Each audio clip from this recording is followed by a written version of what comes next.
एक भ्रष्ट गेला आणि दुसरा भ्रष्ट आला तर राज्याचं भलं होणार नाही असं म्हणत काँग्रेस सरकारवर विधान परिषदेचे सदस्य सी.टी. रवी यांनी जोरदार हल्ला चढवला। शुक्रवारी बेळगाव प्रवासी निवासात पत्रकारांशी बोलताना त्यांनी सांगितले की बेळगाव, विजापूर, रायचूर, बिदर, कलबुर्गी जिल्ह्यात मोठं नुकसान झालं आहे। अतिवृष्टीमुळे शेतकरी संकटात सापडले असून लाखो रुपयांचं पीक नष्ट झालंय। बहुतांश जिल्ह्यामध्ये सरकार व मंत्री संवेदनशीलता हरवून बसले आहेत असेही ते म्हणाले। रात्री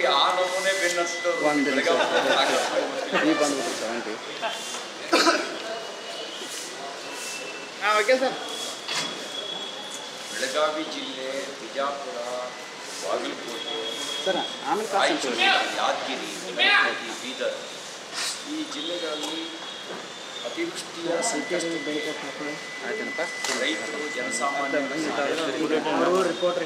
ಲಕ್ಷಾಂತರ ಹೆಕ್ಟೇರ್ಗಳಲ್ಲಿ ಬೆಳೆ ಹಾನಿ, ಮನೆ ಕಳ್ಕೊಂಡು, ಜಾನುವಾರುಗಳನ್ನು ಕಳ್ಕೊಂಡು ಜೀವ ಸಂಕಷ್ಟದಲ್ಲಿದ್ದಾರೆ। ಬಹುತೇಕ ಜಿಲ್ಲೆಗಳಲ್ಲಿ ಸರ್ಕಾರ ಮಂತ್ರಿಗಳು ಸಂವೇದನೆ ಕಳ್ಕೊಂಡಿದ್ದಾರೆ। ಬೆಳಗಾವಿ ಜಿಲ್ಲೆನೇ ಮಂತ್ರಿಗಳಿಗೆ ಜನರ ಸಂಕಷ್ಟಕ್ಕಿಂತ ಚುನಾವಣೆಯ ಪ್ರತಿಷ್ಠೆಗೆ ದೊಡ್ಡದಾಗಿದೆ। ಆ ಚುನಾವಣೆಯ ಒಳಗೆ ಮುಳುಗಿದ್ರೆ ಹೊರತು ಸಹಕಾರಿ ಕ್ಷೇತ್ರದ ಚುನಾವಣೆಯಲ್ಲಿ ಜನರ ಸಂಕಷ್ಟವನ್ನು ಕೇಳಬೇಕು ಅನ್ನುವಂಥ ಸಂವೇದನೆ ಅವರಿಗಿರಲಿಲ್ಲ। ಈಗಲಾದರೂ ಸಂವೇದನೆ ತೋರಿಸಿ।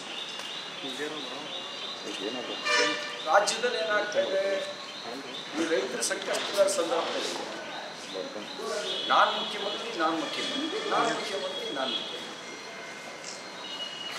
ನೀವು ಯಾರು ಮುಖ್ಯಮಂತ್ರಿ ಅನ್ನೋದು ಮುಖ್ಯ ಅಲ್ಲ, ಜನ ನಿಮ್ಗೆ ಅಧಿಕಾರ ಕೊಟ್ಟಿದ್ದಾರೆ। ನೀವು ರೈತರ ಸಂಕಷ್ಟಕ್ಕೆ, ಜನರ ಸಂಕಷ್ಟಕ್ಕೆ ಸ್ಪಂದಿಸಿ, ಅವರ ಕಷ್ಟದ ನೆರವಿಗೆ ಬನ್ನಿ। ಇದು ನಾನು ಮುಖ್ಯಮಂತ್ರಿ ಅನ್ನೋ ಕಾಲನೇ ಏನಾಗಿದೆ ನಿಮಗೆ? ಇನ್ನು 2.5 ವರ್ಷ ನಾನೇ ಮುಖ್ಯಮಂತ್ರಿ, 5 ವರ್ಷ ನಿಮ್ಮ ಪಕ್ಷಕ್ಕೆ ಅಧಿಕಾರ ಕೊಟ್ಟಿದ್ದಾರೆ, ನೀವು ಮಾಡ್ತಿರೋದಿಲ್ಲ। ಭ್ರಷ್ಟಾಚಾರ ಮಾಡೋಕ್ಕೆ ನಿಮ್ಗೆ ಅಧಿಕಾರ ಕೊಟ್ಟಿದ್ದು, ಗುತ್ತಿಗೆದಾರರ ಪತ್ರ ಬರೆದಿದ್ದಾರಲ್ಲ, ಓದಿ ನಿಮಗೆ ನಾಚಿಕೆ ಆಗಲಿಲ್ವಾ? ಜನ ನಮ್ಮ ಬಗ್ಗೆ ಏನನ್ಕೋತಾರೆ ಅಂತ ಅನಿಸ್ಲಿಲ್ವಾ? ನಿಮಗೆ ಬರೆದಿರೋದು ಮಾನ್ಯ ಮುಖ್ಯಮಂತ್ರಿ ಸಿದ್ದರಾಮಯ್ಯನವರೇ ಪತ್ರನ, ಭ್ರಷ್ಟಾಚಾರ ಡಬಲ್ ಆಗಿದೆ ಅಂತ ಹೇಳಿದ್ದಾರೆ, ಕಮಿಷನ್ ಡಬಲ್ ಆಗಿದೆ ಅಂತ ಹೇಳಿದ್ದಾರೆ। ನಿಮ್ಮ ಸರ್ಕಾರದ ಬಗ್ಗೆ ಅವ್ರು ಕೊಟ್ಟಿರುವಂಥ ಸರ್ಟಿಫಿಕೇಟು, ಬೆಲೆ ಏರಿಕೆಯಿಂದ ಜನ ತತ್ತರಿಸಿದ್ದಾರೆ। ಕೇಂದ್ರ ಸರ್ಕಾರ GST ಇಳಿಸಿ ಜನಸಾಮಾನ್ಯರ ನೆರವಿಗೆ ಬರ್ತಾ ಇದ್ರೆ, ನೀವು ಎಲ್ಲದರ ಬೆಲೆ ಏರಿಸಿ ಜನರನ್ನು ಸಂಕಷ್ಟಕ್ಕೆ ದೂಡಿದ್ದೀರಿ। ನೀವು ಬಂದ ಮೇಲೆ 69 ವಿವಿಧ ಅಗತ್ಯ ವಸ್ತುಗಳ ಬೆಲೆ ಏರಿಕೆ ಮಾಡಿದ್ದೀರಿ। ನೀವು ಪಟ್ಟಿ ಕೊಡಬೇಕಾ ನಿಮಗೆ? ಬರ್ತ್ ಸರ್ಟಿಫಿಕೇಟಿಂದ ಡೆತ್ ಸರ್ಟಿಫಿಕೇಟ್ವರೆಗೂ ನಿಮ್ಮ ಸರ್ಕಾರ ಬಂದರೆ ಡಬಲ್ ಆಗಿದೆ। RTC ಪಹಣಿ ಬೆಲೆ ಡಬಲ್ ಆಯಿತು। ಅಡಿಗೆ ಎಣ್ಣೆಯಿಂದ ಕುಡಿಯುವ ಎಣ್ಣೆವರೆಗೂ ಬೆಲೆ ಏರಿಕೆ ಮಾಡಿದಿರಿ ನೀವು। ಸ್ಟಾಂಪ್ ಡ್ಯೂಟಿ ಡಬಲ್ ಮಾಡಿದಿರಿ, ವೆಹಿಕಲ್ ರಿಜಿಸ್ಟ್ರೇಷನ್ನು ಅದನ್ನು ಡಬಲ್ ಮಾಡಿದ್ರಿ, ಪೆಟ್ರೋಲ್ ಡೀಸೆಲ್ ಮೇಲೆ ಸೆಸ್ ಹಾಕಿದ್ರಿ। ಇವತ್ತಿನ ಪರಿಸ್ಥಿತಿ ನೋಡಿದಾಗ ಮುಖ್ಯಮಂತ್ರಿ ಬದಲಾವಣೆಯಿಂದ ಪರಿಸ್ಥಿತಿ ಸುಧಾರಿಸೋದಿಲ್ಲ, ಸರ್ಕಾರವೇ ಬದಲಾಗಬೇಕು। ಸರ್ಕಾರವೇ ಬದಲಾದರೆ ಮಾತ್ರ ಪರಿಸ್ಥಿತಿ ಸುಧಾರಿಸುತ್ತೆ। ಅವನು ಬಂದರೂ ಭ್ರಷ್ಟಾಚಾರ ಮಾಡ್ತಾರೆ, ಇವರು ಬಂದರೂ ಭ್ರಷ್ಟಾಚಾರ ಮಾಡ್ತಾರೆ। ಯಾಕೆಂದರೆ ಕಾಂಗ್ರೆಸ್ DNA ಭ್ರಷ್ಟಾಚಾರ DNA।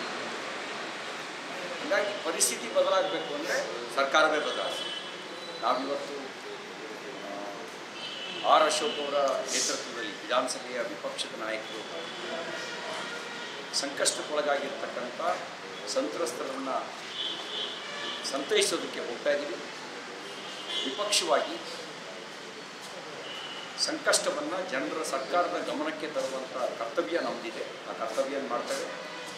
ಕಳೆದ ವಾರದಲ್ಲಿ ರಾಜ್ಯಾಧ್ಯಕ್ಷರಾದಂಥ ವಿಜೇಂದ್ರ ಅವರು ಮತ್ತು ವಿಧಾನ ಪರಿಷತ್ತಿನ ವಿಪಕ್ಷ ನಾಯಕರಾದಂಥ ಚಲವಾದಿ ನಾರಾಯಣಸ್ವಾಮಿ ಅವರ ನೇತೃತ್ವದಲ್ಲಿ ರಾಯಚೂರು, ಕಲಬುರಗಿ, ಬೀದರ್, ಯಾದಗಿರಿ ಜಿಲ್ಲೆಗೆ ಭೇಟಿ ಕೊಟ್ಟಿದ್ದು।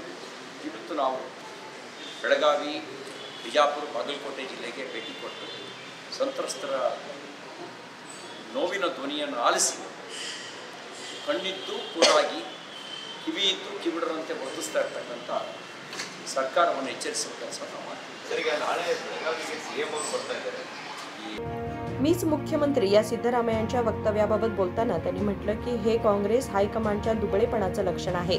आधी म्हणायचे हायकमांड निर्णय घेते, आता मात्र सिद्धरामय्याच म्हणतात मीच मुख्यमंत्री. यामुळे त्यांनी हायकमांडलाच आव्हान दिलंय. आधी जर कोणी असं म्हटलं असतं तर त्यांच्यावर कारवाई झाली असती. आज मात्र कोण मुख्यमंत्री झालं तर बरं होईल असा विश्वासच उरला नाही, असंही सीटी रवी म्हणाले. विनोद कोलकार, KMM मराठी, बेळगाव.